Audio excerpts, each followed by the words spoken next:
You're listening to the 49 Carats podcast, a 49ers Goldmine production with Stephanie Sanchez.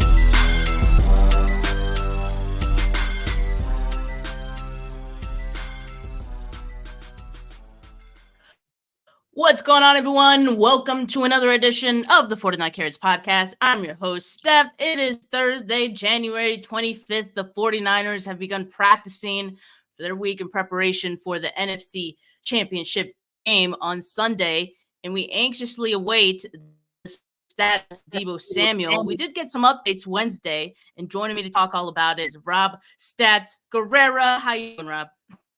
Steph, I am horrible right now. I'm so anxious and nervous. When I even start thinking about this game, I get a stomach ache and like my blood pressure goes through the roof. And it's Thursday. I don't know how I'm going to make it to Sunday. That's so I definitely want to pick your brain on that, because I did plan to ask you, like, what was your confidence level compared to last week? I know how you felt last week. So definitely, we'll talk about that. As always, we start the show with this week in 49ers history. And, I do have to keep it kind of relevant once again. So this week in 49ers history, January 20th, 2013, it was a 2012-2013 NFC Championship game. 49ers versus Atlanta Falcons. Matt Ryan gets Atlanta to a hot start, throwing for nearly 300 yards in the first half alone. At one point, the Falcons were up 17-0. At halftime, the 49ers were able to cut the lead down to 10. It was 14-24 at halftime. And the Falcons would not score again after that. The 49ers completed the comeback in the second half with help from Frank Gore, who had 2 scores in the second half. And, of course, the defense, who stepped up, especially Navarro Bowman, who had the infamous pass breakup on a pass to Roddy White on 4th and 4. Biggest comeback in NFC Championship game history. 17-0 on the road. Colin Kaepernick in his 9th ever start, career start. It was an unbelievable game. I was just talking with my son about this game, because all we do now is talk about the 49ers championship game. And I was saying, when the Niners beat the Packers in 2019, it was a blowout. Like, you knew the Niners were going to the Super Bowl in the third quarter of that game.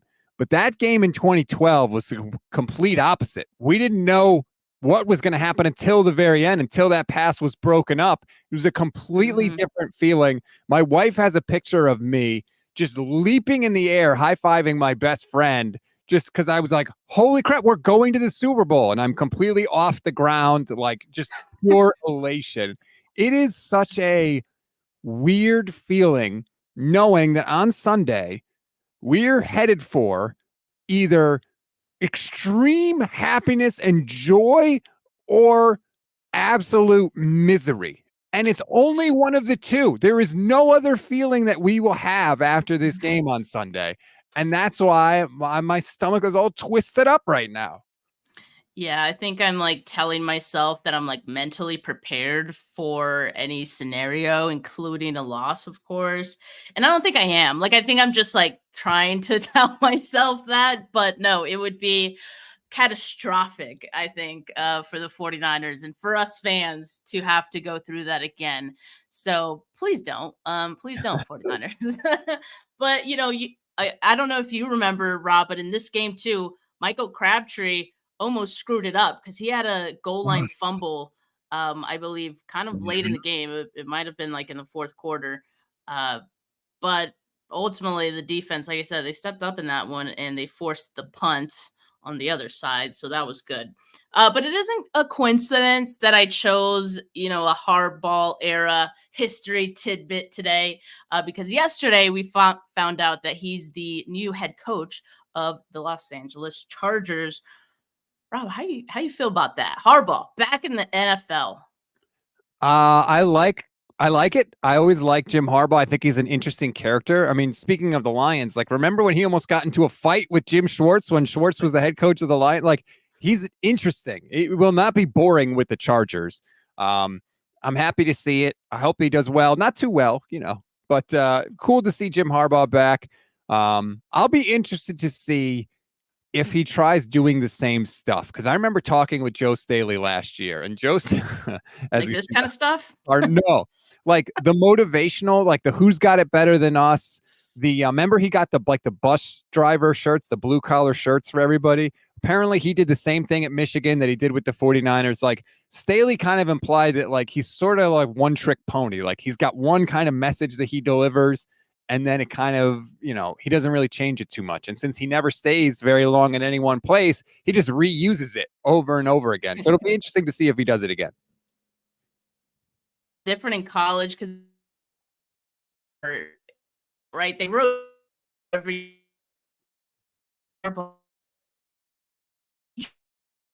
some people saying that doesn't really work with NFL players, but I would argue that Pete Carroll kind of is the same way, and he got it to work for as long as he did. So who knows? I do like that landing spot for Harbaugh, though. I think it's awesome for a team that doesn't have a lot of fans. I think there's going to be a lot of people rooting for Harbaugh and the Chargers this year. There's a lot of 49er fans who still, really like Harbaugh and root for him to this day.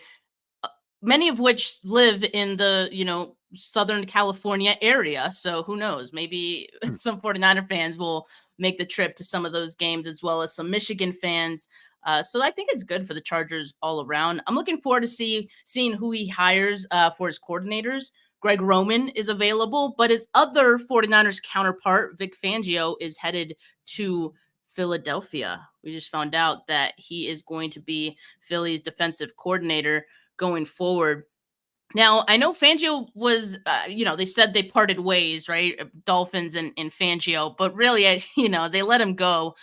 And I think it was a tough draw for Fangio because it's not that he was doing bad, but they had a ton of injuries, like just too many to overcome, I think. And I don't think that's really on Fangio. So I'm excited. No, not excited. I'm a fan of Fangio, but of course, like I'm a little worried about him being in Philadelphia. As long as Nick Sirianni is there, like, what does Nick Sirianni do? He's not in charge of the offense anymore. He's not in charge of the defense.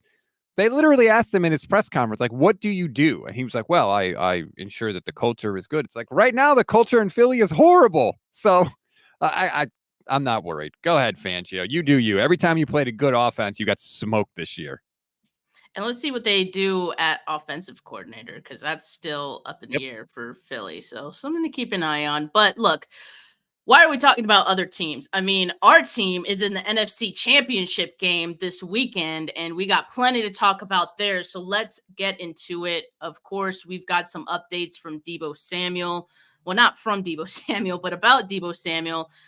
Kyle Shanahan spoke with the media yesterday, and before practice, he was very vague about, any questions regarding Deebo Samuel. He just said he wasn't going to practice. Everyone else was a full participant. He's feeling better. It makes Kyle feel better that there's optimism. He'll be available for Sunday. And he didn't even go into any detail about what specifically the injury is. He just said his shoulder hurts. So yeah, thanks Kyle for all of that information. Kyle he's going full hockey coach right now. In hockey playoffs, they don't even tell you what body part. They just say upper body injury, lower body injury. So at least we know it's a shoulder with Deebo. I think he's going to play. My question is he going to be like Deebo? I don't know. Like, can he be as physical as he is with a shoulder that's banged up? I have no idea. Maybe he'll be a decoy. I don't know, but I think he'll be on the field. But I think the fact that Kyle knows what's up now and he's not going to be sort of surprised by it like he was last week, I think he'll have a better plan in place. Yeah, typical Kyle, not wanting to give too much information, leave the Lions, on their toes. But for reporters who were on the ground at 49ers practice, like Omar Ruiz of NFL Network, he said Deebo was working off to the side during the portion of 49ers practice that was open to the media. He did some running the full length of the practice field and back, carried a ball with him at times. In our small window of observation, any discomfort wasn't apparent.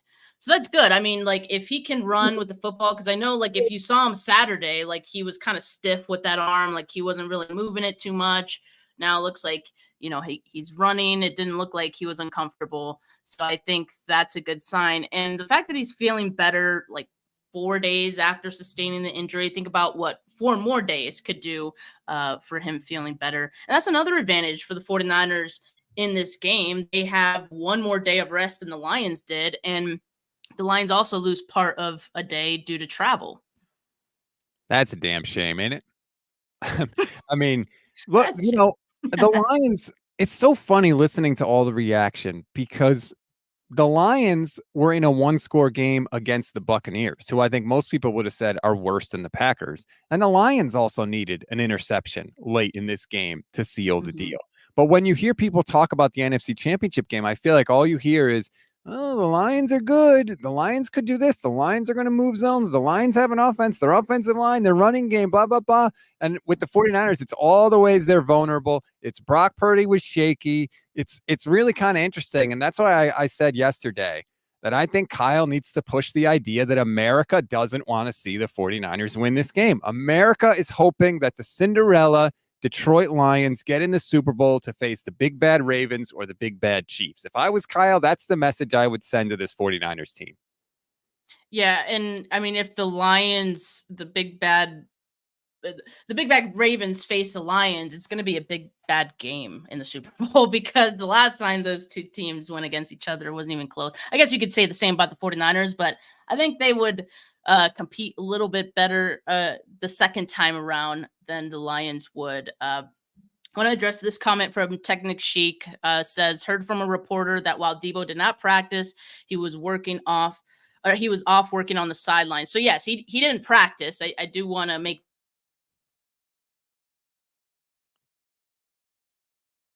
Uh-oh, did we lose you, Steph? Oh boy, we might have lost Steph. Oh, I think we lost you, Steph. I will soldier on here until you can get back up and running again. Yeah, so he didn't actually practice. He was working off to the side. I loved the 49ers injury report yesterday, which was did not practice. Deebo Samuel did practice. Everybody else.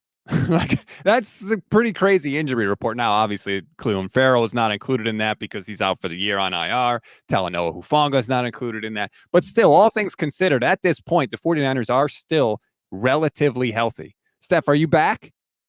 Am I back? Yes, I think you're back now. I had to, again, with the Xfinity, if, a lot of times we talk about businesses on podcasts and it's like a sponsorship. Well, this is the opposite of the sponsorship. Don't use Xfinity because they freaking suck and they always do this to me. So thanks, Rob, for holding down the fort. For hopefully, didn't feel too long. But yeah, going back to what I was saying before I was rudely interrupted by Xfinity. Yeah, I think Deebo will play in this game. The question is, how much involvement is he going to have? What can we expect from him? Like, is he just going to be a decoy? I know with that injury, like we don't really expect that his full range of motion is going to be there.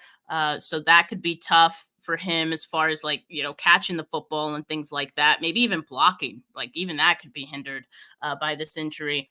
But I think even if he's just there as a decoy, I think it's going to help this 49ers team. And I think it's important for him to be out there. And if it's an issue of pain tolerance as well, I think there's a better sign that he would be able to play in this game. Yeah, I mean, the fact that it's not broken is obviously very good. I'm sure that some of his ligaments there are a little cranky, but, it's the NFC Championship game, man. And these are the times where you got to gut it out. There's a reason you're getting those millions of dollars, and this is part of it. That's all included in that paycheck, and I think he will. Like you said, I don't know how big of a part of the game plan he's going to have, but he's one of the players that has so much gravity, and when you combine his gravity with McCaffrey's gravity, that's why they're so successful when those two are together, because you have two guys that, even if they're not even part of the play, force the defense to account for them in a lot of ways, especially if you shift one guy before the snap, then you send the other guy in motion, and then the defense is like, wait, my responsibilities just changed 3 times, and now the play is starting, and oh crap, the ball is out. Like, he's gonna have an impact, even if he only catches like 1 or 2 passes.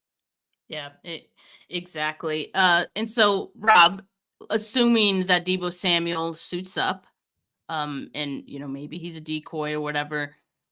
Let's go back to the confidence level conversation.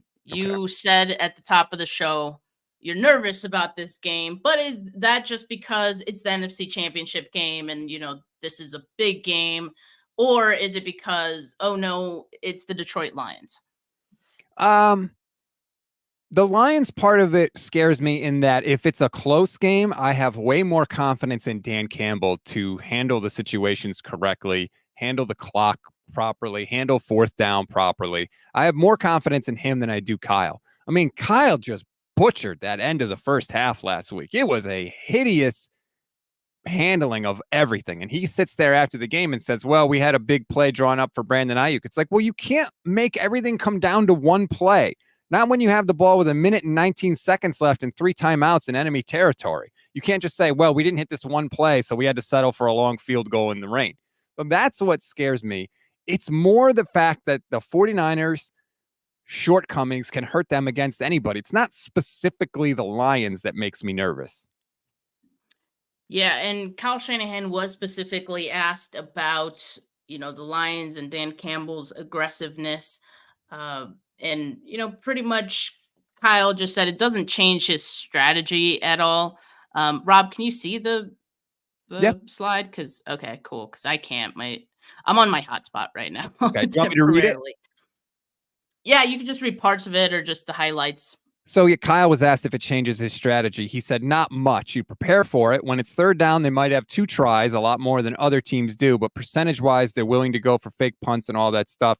Anytime you try to steal possessions, you're also offering an opportunity to lose possession. So those are opportunities for them, but they're also big opportunities for us too. You can come up with more than half of them. I feel it's in our favor. Even in that answer, Steph, he's like, in his fears, right? He's afraid. Yeah. He's talking about how, what if it doesn't work out for them? We could like, he's so scared. I don't want to say it like that. Let me say it like this. I think sometimes he plays way too much to avoid the worst case scenario rather than to try and achieve the best case scenario. Like, just because you avoid the worst case scenario doesn't mean that you've helped yourself. And that's what I worry about with Kyle.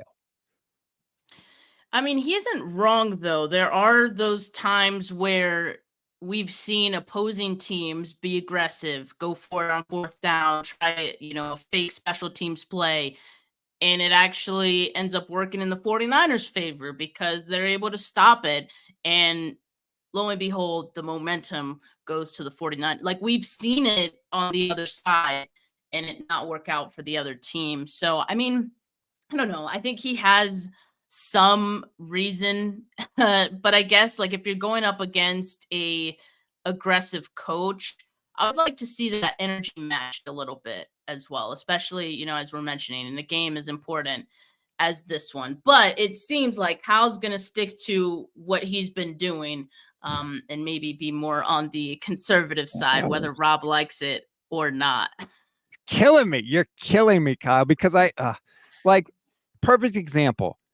I would rather at the end of the game, the 49ers be down 4 than be down 3. Because if they're down 3, I feel like once Kyle gets into field goal range, he takes his foot off the gas and he goes into more of clock killing mode. I don't want to give them any time on the back end of this instead of score a freaking touchdown mode. And I think it actually helped them against the Packers at the end of that game. The field goal was meaningless. That took it off the table. So it eliminated the will Kyle go for it on fourth down, and it just let him keep his foot on the gas the entire time. And it's weird that I would want to be down by an extra point, but I do in this case, because I think that sort of takes Kyle's worst ideas away from him.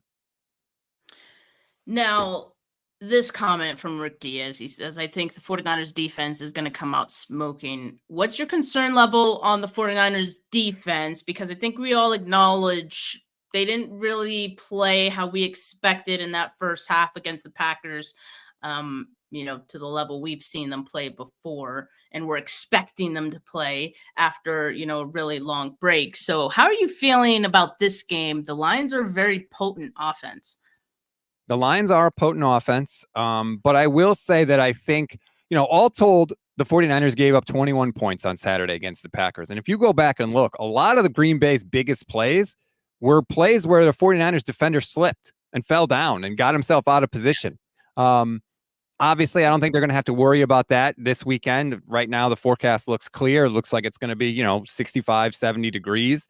So I think that the defense, they're going to give up some plays. Ben Johnson's a good coordinator, and they have talented people. If Goff's first read is open, he's going to find a way to hit the guy. So they'll give up some, but I don't know that, it's going to be as bad as it necessarily looked on Saturday.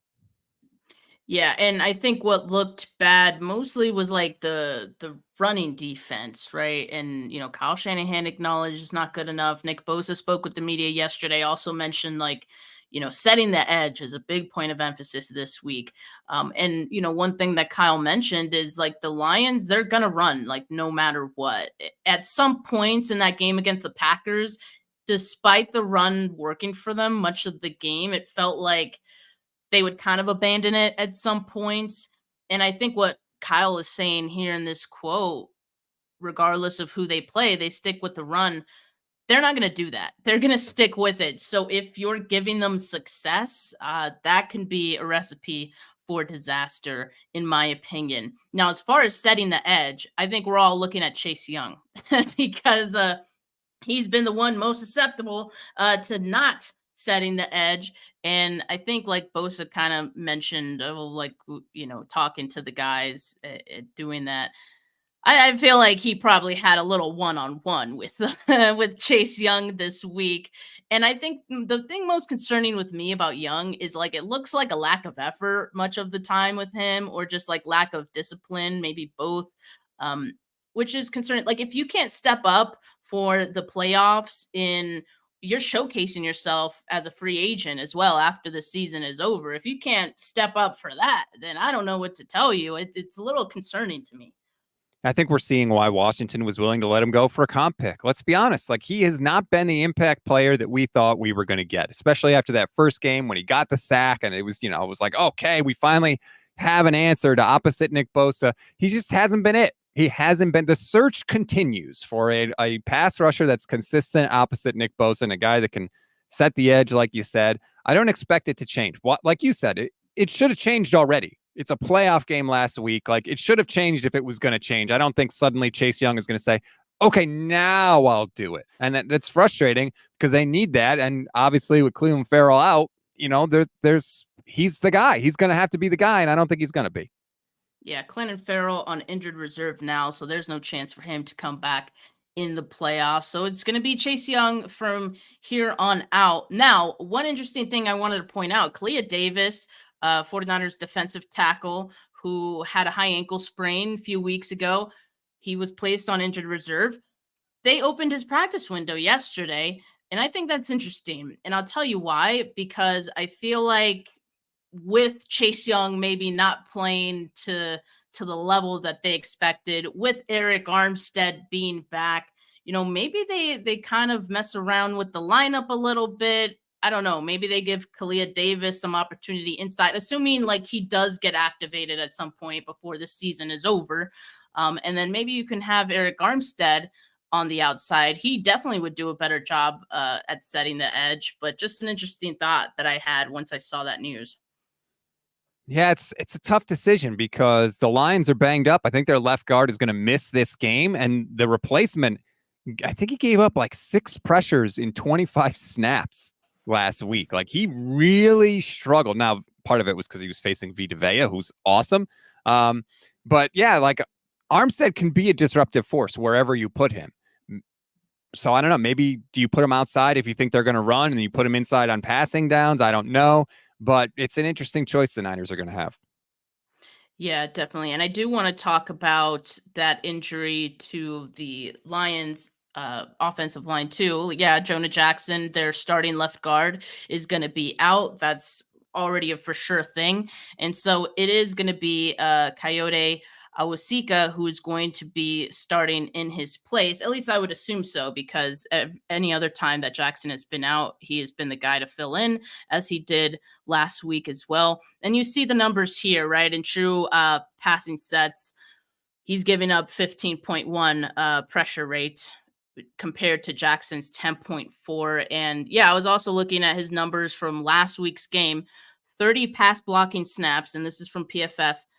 5 pressures, 4 hurries, and 1 quarterback hit given up. He's also, through the span of this season, had a couple of penalties as well. So just something to keep an eye on. This is where Eric Armstead, Javon Hargrave, they're going to be important for the 49ers in getting that interior pressure. The difference between Jordan Love and Jared Goff as it pertains to pocket presence is vast, because I think we saw Jordan Love wasn't fazed by pressure at all. I think we knew that coming into the game, but we saw it in real time. He also tends to scramble quite a bit. I wanted to share this set of tweets from Akash as well, because Akash mentions Jared Goff has the fewest scrambles this season when he's under pressure, 6 most throwaways. So if you can impact the game that way, even if it doesn't amount to sacks, like, you can rattle Jared Goff easier than, say, Jordan Love. And I know that the Lions have a better offensive line, but the opportunity is there for the 49ers defensive line, given that they're dealing with some injuries. And damn it, if not now, when? This whole defense is built around the defensive line. Look how many resources they've invested there. Eric Armstead, first-round pick. Javon Hargrave, huge free agent contract. Nick Bosa, first-round pick. Chase Young, first-round pick. The whole defense is built to get pressure with 4 and have 7 in coverage. That's how they're designed to work. And there have been too many games this season where we're sitting here afterwards saying, where was the pass rush? Where was the defensive line?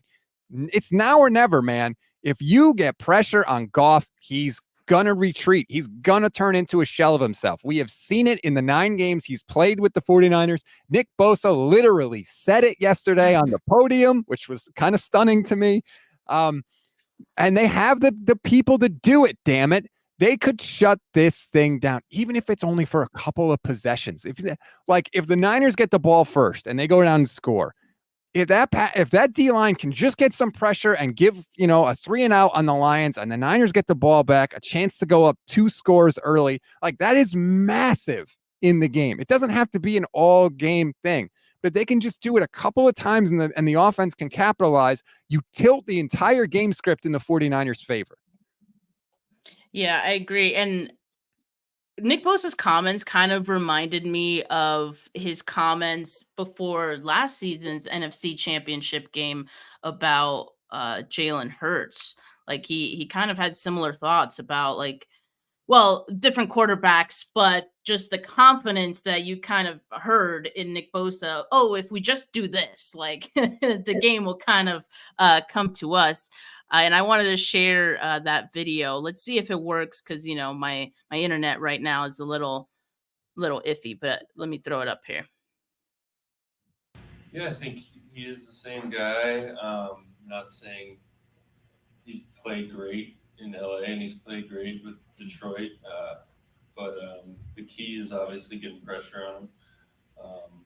He's got a really good O-line, so it makes it tough, but you cover up his first couple reads and you get after him, hit him a few times, it changes things a little bit. I think he is the same guy. Okay. Yeah, so I think they have a plan, and that plan is to get pressure on Jared Goff. Like we said, I think it's going to be a little easier said than done, but the door is ever so slightly open for them to step a foot in there and, get pressure on Goff because of the injuries. So I don't know. I'm feeling confident. I hope they're not just, saying these things. And I don't know, because I'm getting kind of pumped up for the defensive line this week. I think we see a better performance. We have to see it. And Nick Bosa used to be a guy in the playoffs that would step up in the biggest moments. He would come through. That was, for me, that was one of the most exciting things about him. It wasn't just, hey, he's a great player. It was in the biggest moments when you need a play, Nick Bosa steps up. And to be fair, against the Seahawks last year, he did, right? Seahawks are driving in the third quarter with a chance to tie the game. He provides pressure. Cleveland Farrell strips the ball, and Bosa recovers it. And then after that, the 49ers dominated the rest of that game. But I don't think Nick Bosa's had a sack in his last 4 playoff games, something like that. It's time. 97. You got to be the best 97 on the field. Forget Aiden Hutchinson. You got to be the best 97 on the field. We need it now, Nick. It is time. It sure is time. Sirski asks, is there a way the 49ers can bring in Sue for more additional inside help?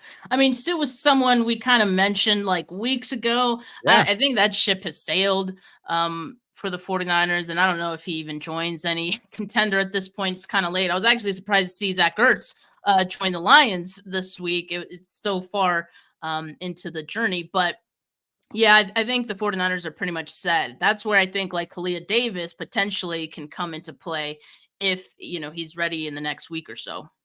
Yeah, the Sue thing like was hot for a half a minute. Got me some nice views on a video I made on our YouTube channel on the Gold Standard Network. So thank you, Ndamukong Suh, for that. But apparently that's not the route the 49ers are going. And we'll see if Zach Ertz ends up. I don't even know if he's going to play in this game because I think he's on the practice squad right now. But who knows? They could elevate him. He was in the building for them yesterday. So they're tight end too.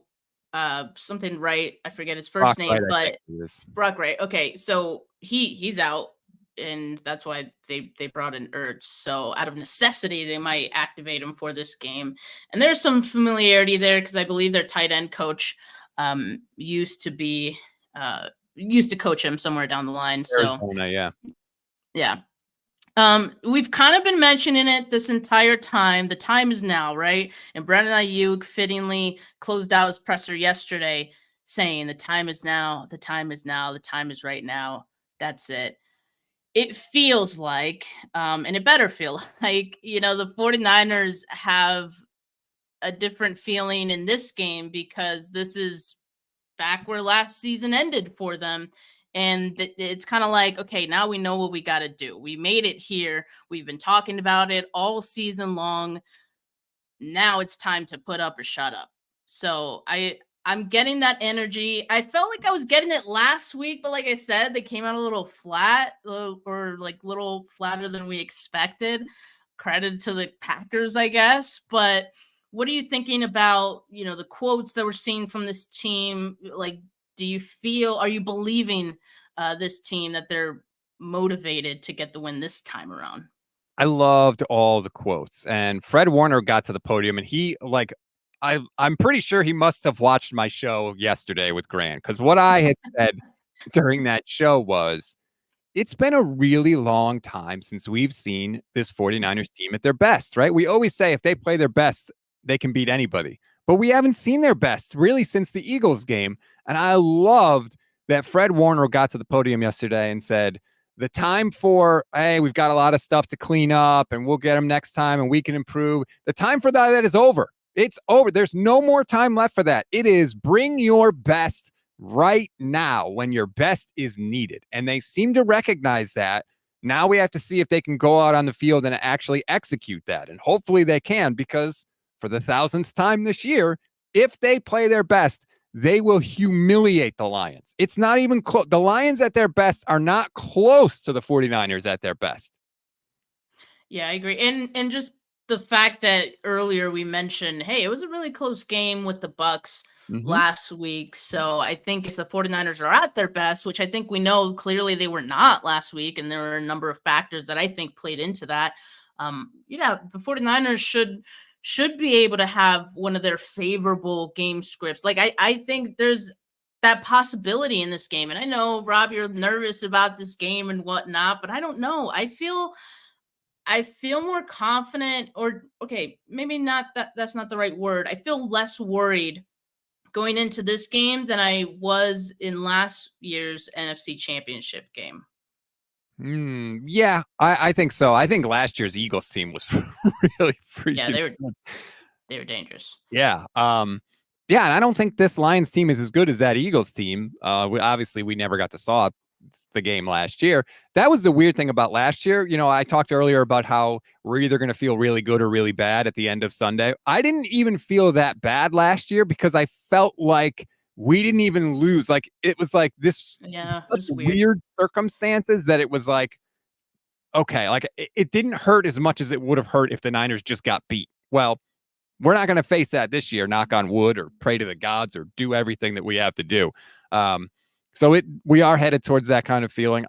Look, I hope you're right, Steph. I hope that your confidence is well-founded and we do get one of those game scripts, because we also haven't had one of those like classic 49er game scripts in a while too, where they get up early by multiple scores, they can run the ball, they can play action, and even if the other team does score, the Niners get the ball back and go right down the field again and make it a 2-score game again. Let's get one of those. Can we have one of those, please? And I need that, because I think if the 49ers win in that dominating fashion again, I think they go into the Super Bowl feeling good. I think the media, the way they would be talking about the 49ers would be different, right? It's like, oh, wow, like, are they back to their dominating ways? Like, watch out, Ravens or Chiefs, So I like that. I think that's needed. I would like to see it. And yeah, hopefully they get it done. I don't think it's really hit me how important this game is, but the players seem to be locked in. And I think for Brock Purdy too, like he couldn't even finish, the game last year. So for him, I think he seems to be very much always looking ahead, and, he doesn't think too much about the past, and he doesn't let that carry into, this year. It's kind of what he said in his presser yesterday. But there's got to be like some feeling of, we're here again. Like, I have to put this team on my back and get this win. And we see a lot of people saying, we're doing it for Trent this year. And I think like Brock, he's doing it for all the vets, right? Like, all these guys have different motivators to get this win. And they all seem very selfless, right? It isn't about, I got to get this because of, this goal I have for myself. It's like, no, I want to do it for that guy because he plays so hard, and, he's been doing it all year, and I want to get a ring for that guy. And that, to me, that just speaks to the type of team that the 49ers have, and, just the characters in the locker room, and how selfless they are with each other. I'm a little worried about Brock. What? I think exactly. Why? Because I think if you've listened to what he has said multiple times this year, he's talked about how we have such a good team. We have so many good players, and we have to win for those guys. And how when they were losing against the Packers, he thought, we have all these good players, and it's just not right that we're losing. I think he gets a little shook, Steph. I think he gets in his head like, oh, God, I can't screw this up for them. And he admitted he was shook in the Packers game. He said it yesterday. After Darnell Savage dropped that interception, he got tentative. That was his words, not mine. So this idea that Brock Purdy is like this unflappable guy is not true. I think he feels the weight of where they are. And I don't love it. I mean, he's still a very inexperienced quarterback. I think if he had a few more years under his belt, I think he would shift more into, there is those expectations, but also screw this. I'm tired of being tentative. I'm going to go out and stick it to these guys. Like, perfect example, Patrick Mahomes in the locker room after they beat the Bills said they asked for this and they got what they asked for. Like, he was like, okay, you want to see me on the road? Here we go. I'm going to stick it to you. And he did. And I think that Brock, he can get in that mode at times, but I think his first reaction and his first instinct at this point in his career is, I can't screw this up for these guys. We're so good. We have so many good people here. I can't be the reason that we don't win. So that scares me a little, because that's a hard leap to make. But that's not a bad thing. Like, is it bad that he puts that on himself? And I actually think him thinking that is what put him in that locked in mode in that final game winning drive that he put together. I mean, that's kind of what he said, right? That like when they were down, that's what he was thinking about. And so I don't know. I think it could motivate him to be good. But I see what you're saying. Like, the pressure could be a lot, and it is a lot of pressure. It's definitely way more pressure than this team and Brock had at this time last year. Last year was like, oh, cool. Like, we weren't expecting to get here with like our third string quarterback. Mm-hmm. And, Brock was just kind of figuring out who he was as a quarterback. It was kind of like a fun ride, probably, for him a little bit. And now it's like, well, shit, now we're back to where we were. we can't lose this time after all the talk we did all off season, after all the hyping up of ourselves we did throughout the season. So there's pressure. There's definitely pressure, and most of it does fall on the quarterback. Like, that's just how it is. Okay, here. So I have a thought. You know how he said that he was getting tentative after he nearly threw that pick. Mm-hmm. I feel like Brock is kind of rounding out to be the quarterback he's going to be. And I'm starting to sense a little bit of he's okay taking the check down. And I see where sometimes that is good because, sometimes you don't need to force the big play. But I think part of what made him like so great in, this limited time that we've seen him is that he was aggressive. But at the same time, I'm also like, well, yeah, these are big moments, Brock. Like, you can't be too aggressive. You can't get too greedy. And so I go back and forth. I'm like, I appreciate that you're wanting to be more careful, but at the same time, like, we need more, like, so that fine line is very difficult. And so, like, where are you with Brock? Like, where exactly do you want him to be in all this? Like, do you like the more aggressive Brock, or like careful Brock, like, don't do too much? You're right. It's such a fine line, the tightrope that he has to walk, because first of all, don't just look at Brock with the 49ers. Look who Brock has been in his entire football life. And he's talked about this. For the most part, he was, I need to be Superman. I need to make a play guy. That's who he was. That's who he was at Iowa State, scrambling around, making plays. He has that mentality of like, I need to make a play here, which I think is good, because if you don't have that, I don't think you can ever get it. I don't like Alex Smith, to me, never had that. He just didn't. He was very much working the system. To me, that just wasn't who he was. And it's really hard to get somebody to be more aggressive when that's not in their nature. So I like that Brock has that aggressive nature. The interesting thing to me was what he said, and he's so honest. I love how honest he is in the press conferences. He said against the Packers, he was looking to make the play down the field. And then by the time he got to the checkdowns, he didn't trust the checkdowns because he was so late getting to the checkdowns. And that's what got him in trouble. And what he said was, on the final drive, I just started going to the checkdowns, faster, essentially. So I think he was still looking to make the big play, but he wasn't looking as long. And that's the line. It's great to look for doubles over singles, but how long do you do that before you say, hey, it's just not there in this play, let me check it down? But also situationally, like, yeah, in a game-winning drive where you have to move the ball in order to survive and get down the field, yeah, like, the checkdowns are your best friend, but that may not necessarily work for an entire game, right? So I think, like, that's also difficult to kind of navigate in game, try to figure out, okay, in this moment, let's go for it, right? And so I guess I don't want Brock to turn into like this check down merchant that people thought he was all season, because he really wasn't. I've always appreciated his aggressiveness, but just to keep it at the safe levels. But as we acknowledge that is difficult to do. Now, one of the things that Brock mentioned in his presser yesterday, he was asked about the little mini blow up with Ray McLeod and McLeod not being where Brock expected him, and Brock kind of getting in his face a little bit and on the sideline. He was honest about that too, which I really appreciate.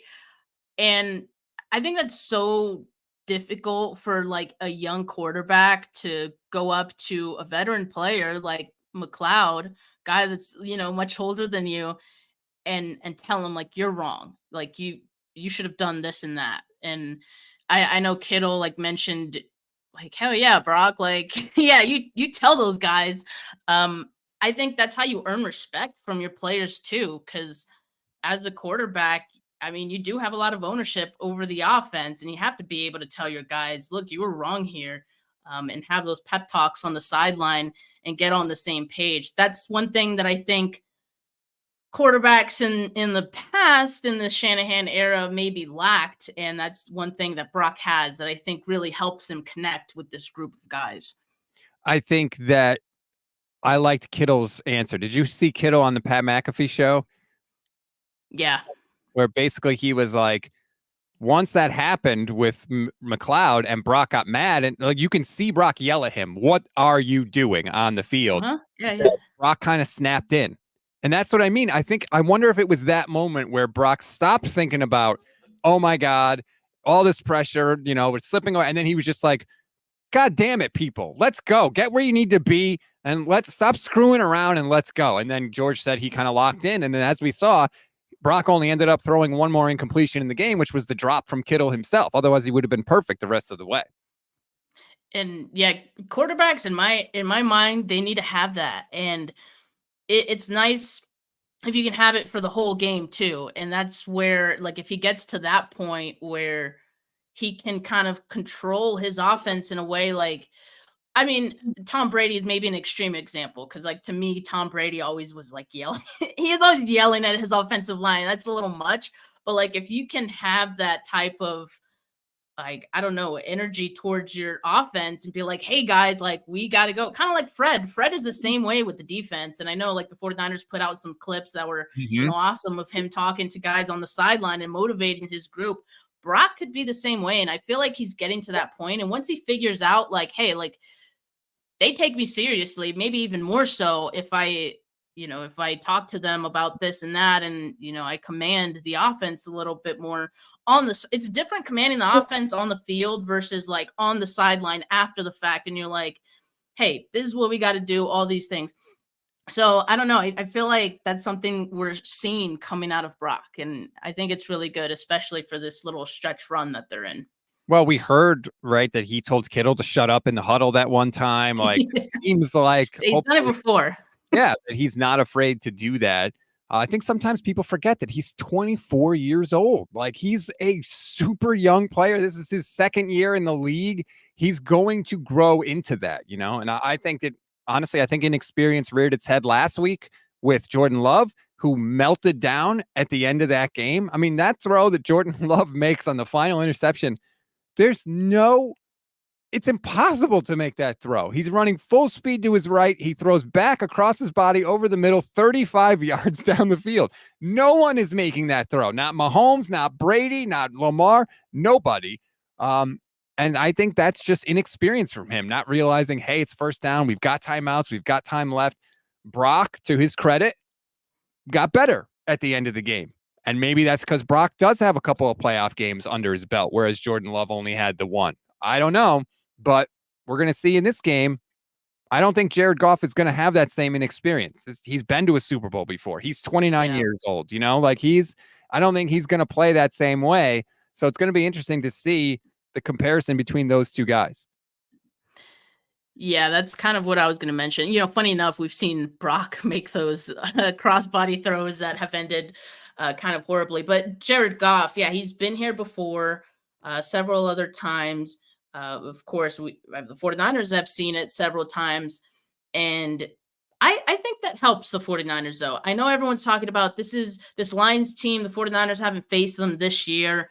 And Brock hasn't faced this Lions team even last year. So I saw someone mention that Brock does better against a team he's faced twice.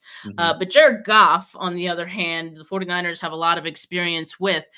I think that helps the 49ers in this case. Like, I think the 49ers have shown when they know a guy's tendencies and they've seen it so many times and they faced it so many times, like they don't know how to stop it.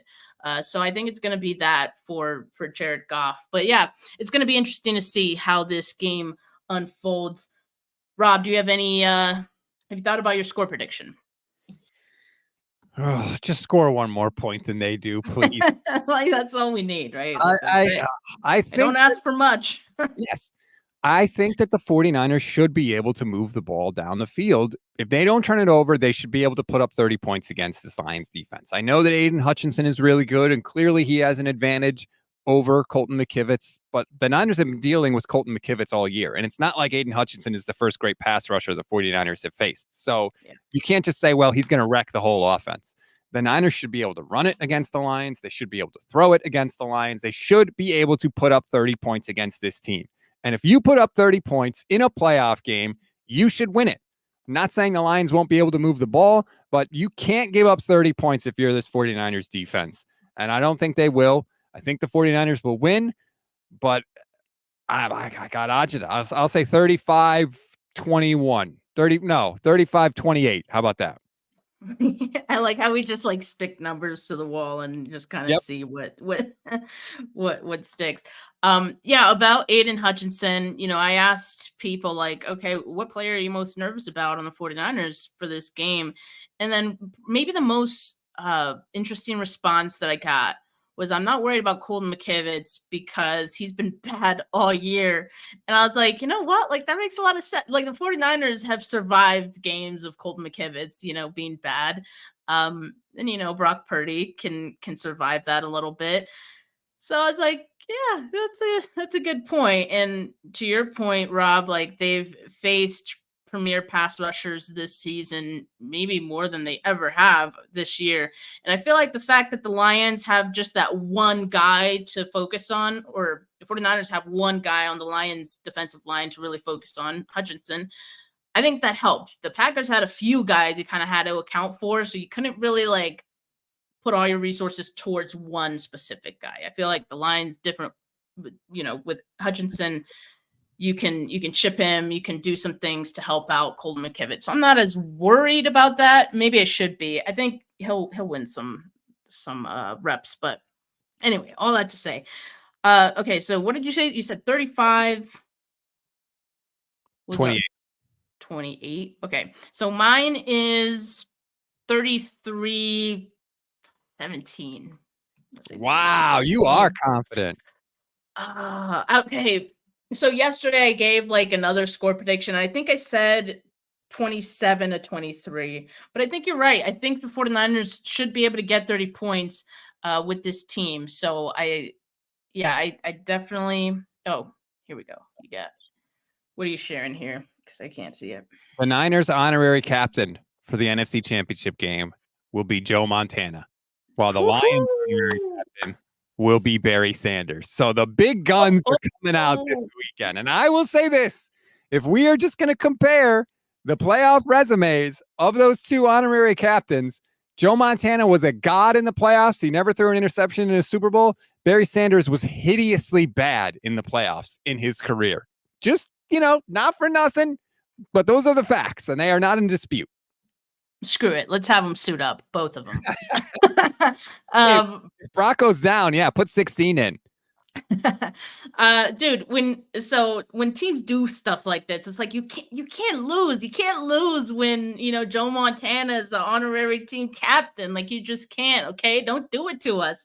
So I am confident, Rob, but I say cautiously confident is what I've been saying this week. So I think that's going to continue, just because I'm counting on this team to be the team that we saw early in the season, that dominant, get into an early lead and never look back, leave no doubt kind of team. I don't know. I don't want to see that other team we saw last week. Yeah, they squeaked out the win. I don't know if you can expect that you can do that twice. But I have confidence that they're going to put it together in this one. So why haven't we seen that dominant team in so long? We haven't seen it since before the Ravens game. The Eagles game was the last time I felt like we saw the Niners at their best. Yeah. I don't know. I did see some. So I think it was David Lombardi. He posted the stats of the team with Hufanga and after Hufanga, and I was like, damn, those are actually like pretty staggering differences. So maybe it's just Hufanga not being out there anymore. I don't know. Like, I think Jair Brown's done a good job, which, by the way, I don't know, maybe the door's open on him potentially playing some on Sunday. Tig can actually make an interception. I don't need to see broke-ass Logan Ryan on the... What is Logan Ryan going to do? He was on his couch. He was on like a Disney cruise. Go back on the Disney cruise, Logan Ryan. You let Aaron Jones run past you like Pluto running past Goofy. Go back on the Disney cruise. Yeah, so like about that, I feel like Kyle left the door open for Tig to potentially play in the game, which I was obviously happy by. I think we all kind of were. I was wanted to put the slide up, but here.